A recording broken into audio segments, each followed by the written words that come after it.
మన రక్షకుడైన యేసుక్రీస్తు నామములో అందరికీ వందనాలండి. ఈరోజు దేవుని మాటలు హోషేయ గ్రంథము 8వ అధ్యాయము 3వ వచనము.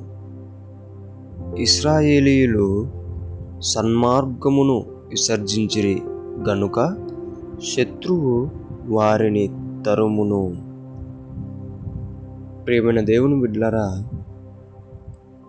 మనకెంతమంది శత్రువులున్నా,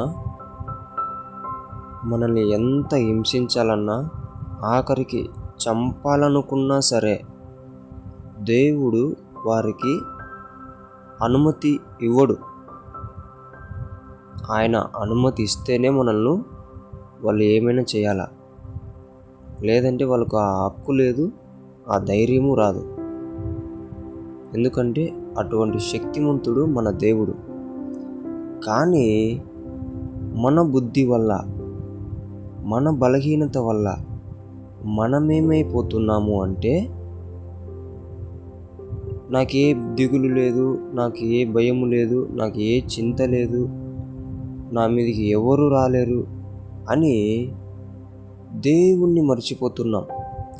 దేవుడు మన చుట్టూ వేసిన కంచెను తొలగించుకుంటున్నాం. దేవుడు మన చుట్టూ ఉంచిన కాపుదలను మనము పోగొట్టుకుంటున్నాం. అలా చేసి దేవుని మార్గమును, దేవుడు మనకు నేర్పిన సన్మార్గమును విసర్జిస్తున్నాం. ఆ మంచి మార్గమును విసర్జించడం వలన ఏమవుతుంది అంటే, ప్రమాదాలు వచ్చి పడుతున్నాయి, ఇబ్బందులు వచ్చి పడుతున్నాయి, అనేక మంది శత్రువులు మనల్ని తరుముతున్నారు. కారణం ఏంటిరా అంటే, దేవుడు మనకు నేర్పిన సన్మార్గమును మనము విసర్జించాం కాబట్టి. దేవుని బిడ్డలారా, అన్నీ బాగున్నప్పుడు దేవుణ్ణి పట్టుకోవడం కాదు, ఏమీ లేనప్పుడు కూడా మనం దేవుణ్ణి పట్టుకోవాలా.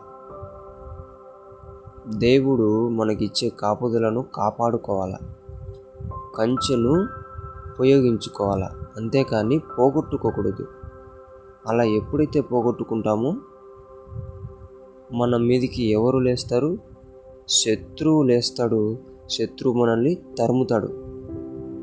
ఆ దేవుని తోడు పోగొట్టుకుంటే మనము ఈడగాకంటే ఇంకొక చోటికి, ఇంకో చోటికి ఆడికంటే ఇంకొక చోటికి అని చెప్పి పరిగెడుతూ ఉంటాం. అందుకే దేవుని బిడ్డలారా, ఎప్పటికీ కూడా దేవుడు నీకు నేర్పించిన సన్మార్గమును విడిచిపెట్టుకోకుండా, కష్టమైన నష్టమైన ఆ సన్మార్గంలోనే నడుస్తూ దేవుని కంచెలో, దేవుని కాపుదలలో నీవు నివసించాలని దేవుని పేట మనవి చేసుకుంటున్నాను. దేవుడి మాటలను దీవించునుగాక. ప్రార్థిద్దాం. దేవా, మీకు వందనాలు నాయన. నువ్వు మమ్మల్ని ప్రేమించి మా మీదికి శత్రువులు లేవకోకుండా, మమ్మల్ని తరమకోకుండా, మమ్మల్ని ఇబ్బంది చేయకోకుండా ఎన్నో రోజుల నుంచి కాపాడుతున్నావు నాయన. అటువంటి ధన్యతను మేము పోగొట్టుకొని నీ సన్మార్గమును విసర్జించడం ద్వారా మళ్ళీ ఆ శత్రువులు తరుముతున్నారు ప్రభువ. అటువంటి బాధల నుంచి, అటువంటి శిక్ష నుంచి నైనా, శత్రువు నుంచి ముఖ్యముగా మమ్మల్ని తప్పించి నీ సన్మార్గములో మమ్మల్ని నడిపించమని యేసు నామములో ప్రార్థిస్తున్నాం తండ్రి. ఆమేన్.